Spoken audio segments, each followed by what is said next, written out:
Good afternoon, I'm Sean Yao, and this is One News Now. The COVID-19 infection rate in the country has increased further ahead of Christmas based on the latest data from the UP Octa Research Group. Question is, will this result in stricter lockdowns? Greg Gregorio has the report. Experts from the UP Octa say that the COVID-19 infection rate in the country has climbed to 1.03. This means that one individual gets infected from one positive case.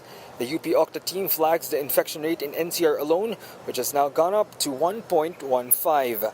This as the country's average new daily cases have increased to 1,484 from 1,367 infections a few weeks ago. In Metro Manila, it reached 428 compared to the previous 370. UP Octa also notes that 9 cities in NCR have seen an increase in their average daily new cases. This signifies that the previous decreasing trend of new cases in Metro Manila has now ended. The group is now urging the government to improve contact tracing and increase testing capacity. They're also calling on the imposition of localized lockdowns if needed.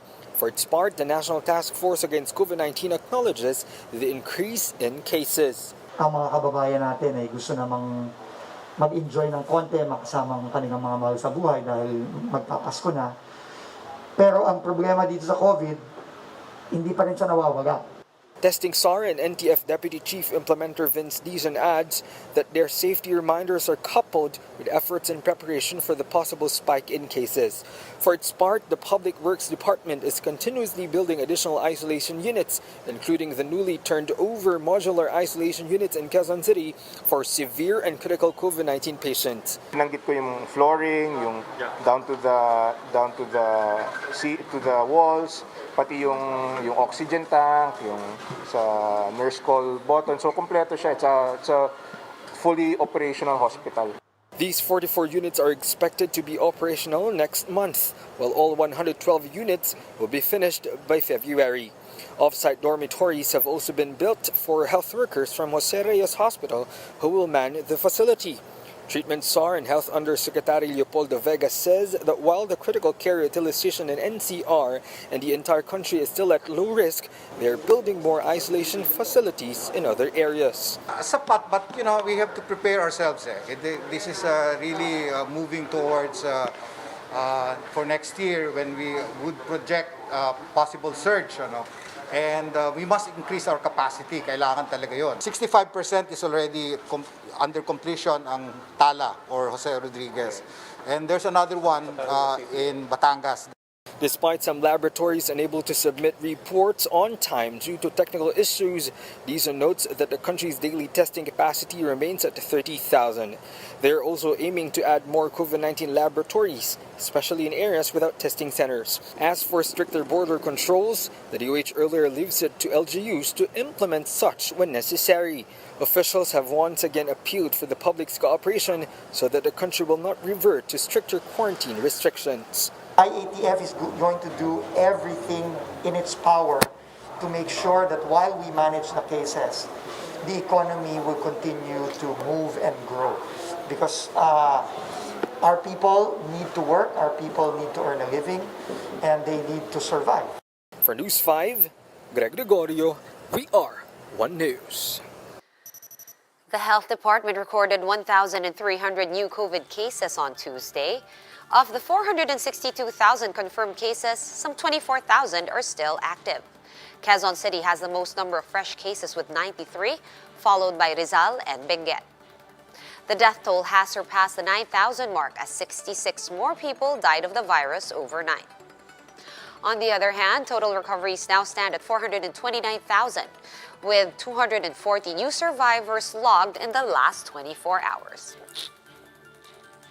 And the country may be able to secure 60 million doses of COVID-19 vaccines by the second or third quarter of 2021.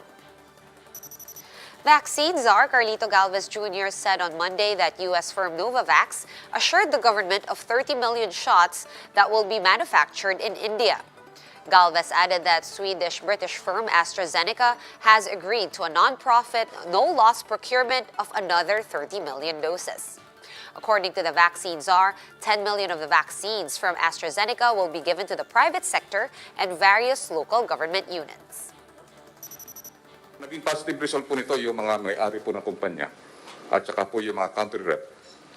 They agree on strong support on non-profit, no-loss concept. Ibig sabihin po na ibababa po nila yung tinatawag na presyo. Katulad po ng ginawa ng AstraZeneca. That they peg their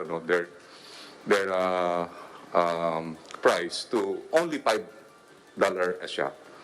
Or more or less, siguro po mga aabot lang po ng 500 pesos po na sa dalawang shot na po yun. Still on the coronavirus, we have infectious disease expert Edsel Salvana warning of a new COVID-19 mutation which recently emerged in the United Kingdom. In a Radyo 5 interview, Salvana said that circumstantial evidence has shown that this new strain has a higher transmission rate. Salvana is now calling on the public to avoid traveling, while experts are currently conducting studies on the virus's mutation. I think that's a good idea po talaga na at least habang inaalam po natin kung mas nakakahawa po ba talaga ito, it would be good kahit short term lang siguro, 3 araw, 1 linggo. And with this, Senator Frank Drilon is urging the Health Department to act decisively and not to procrastinate on banning foreign arrivals. Senator Joel Villanueva has echoed this, saying the move will ensure that the new strain will not spread in the country. Various nations have cut transport ties with the United Kingdom over fears of the more infectious COVID-19 strain. And these include Hong Kong, India, Israel, Peru, Canada, and all of Britain's allies in the European Union. Back home, airport authorities are on heightened alert as more travelers are expected this Christmas. To give us the latest situation from on the ground, Camille Samonte joins us live from the NAIA. Hi, Camille. How is it there? Are there a lot of passengers? Are there crowds? Sean, airport officials say the number of domestic and international travelers here at the Ninoy Aquino International Airport is still manageable. The Manila International Authority says they are not expecting an influx of travelers this holiday season, but they are still on heightened alert. Airport marshals have been deployed in the departure and arrival terminals to ensure smooth passenger flow while strictly implementing health protocols. These include the mandatory wearing of face masks and face shields, physical distancing, and temperature checks. The airport has also provided foot baths, hand sanitizing stations, as well as routine disinfection and inspection of facilities. MIA Public Affairs Officer in charge Consuelo Bungag has reminded travelers to comply with all the requirements from their local and international destinations.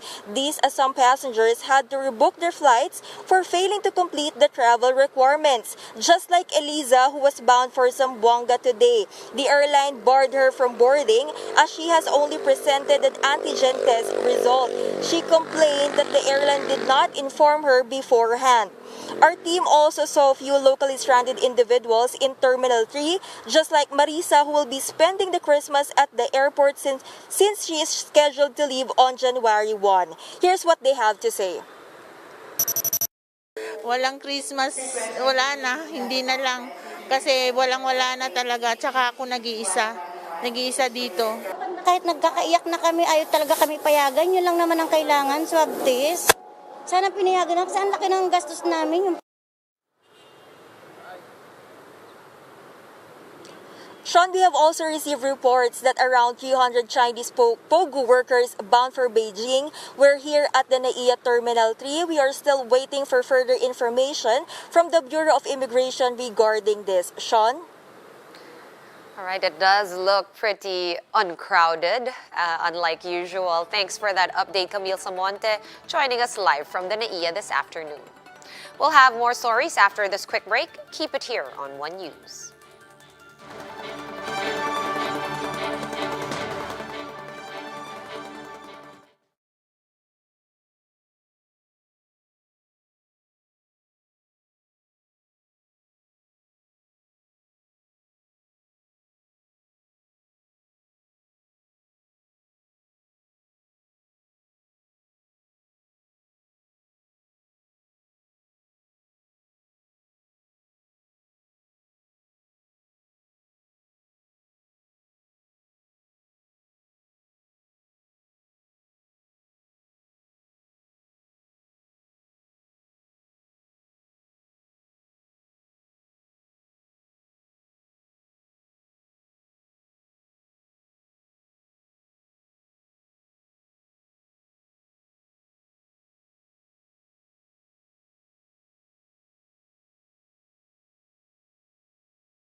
You're still watching One News Now. I'm Sean Yao.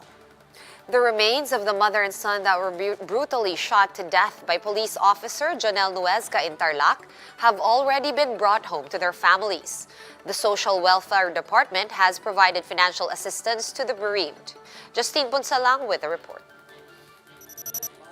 Instead of feasting together during the holidays, the Gregorio family will be gathered around the coffins of Sonia and Anton.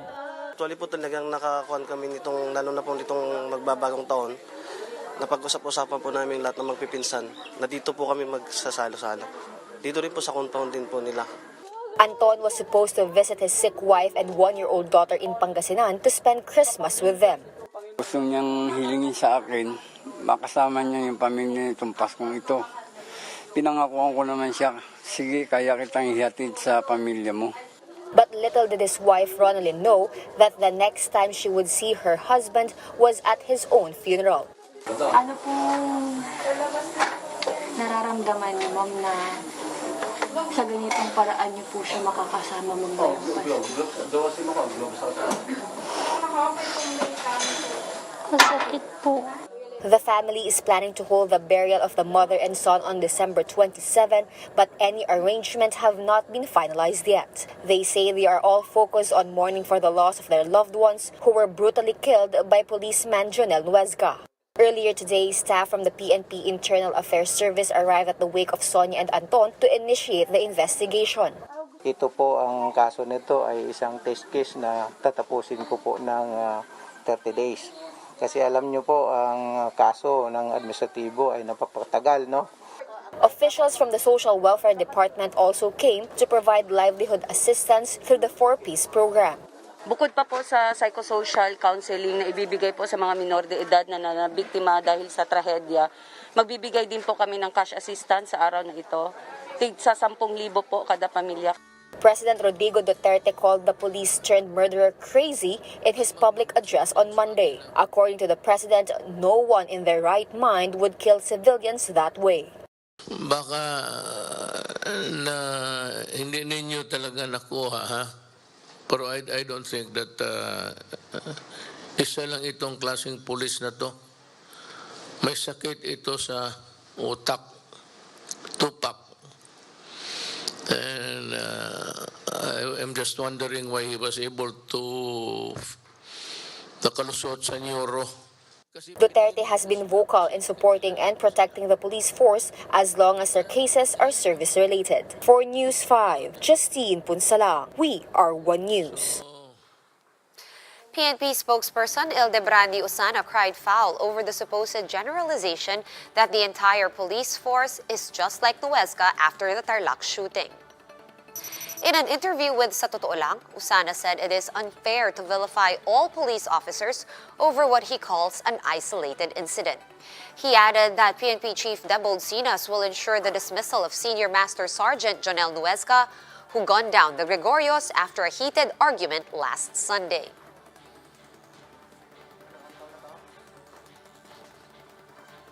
But the said police shooting is not an isolated case, according to the Commission on Human Rights. In an interview with the chiefs, CHR Commissioner Karen Dumbit attributed the string of killings to problems within the police force. The internal mechanisms are not really working. And again, I will go back to the campaign against criminality. And this has not happened. This is not really an isolated case as we see it, because there are many cases that are still pending in the Internal Affairs Service that we have not heard of. Meanwhile, the National Bureau of Investigation is looking at possible motives for the killing of retired Court of Appeals Justice Norman D. Pizarro. The NBI says they are looking at the victim's debts and his supposed involvement in gambling. 3 persons of interest are now under the Bureau's custody. Chief Justice Diosdado Peralta has condemned the crime, urging law enforcers to finish the investigation immediately. Pizarro was confirmed dead on Monday after a recovered body in Capas Tarlac matched his DNA. The magistrate went missing for over a month prior to that. Pizarro became controversial after dismissing cases filed against pork barrel scam mastermind Janet Lim Napoles back in 2017. He'd also rejected billions of dollars worth of compensation to martial law victims. For more updates, visit News 5, The Philippine Star, and Business World online. Visit our website, onenews.ph, for more in-depth analysis. You can also catch One News on the Signal Play app. Register for a free account at www.signalplay.com and stream One News live anytime, anywhere. I'm Sean Yao. We are One News.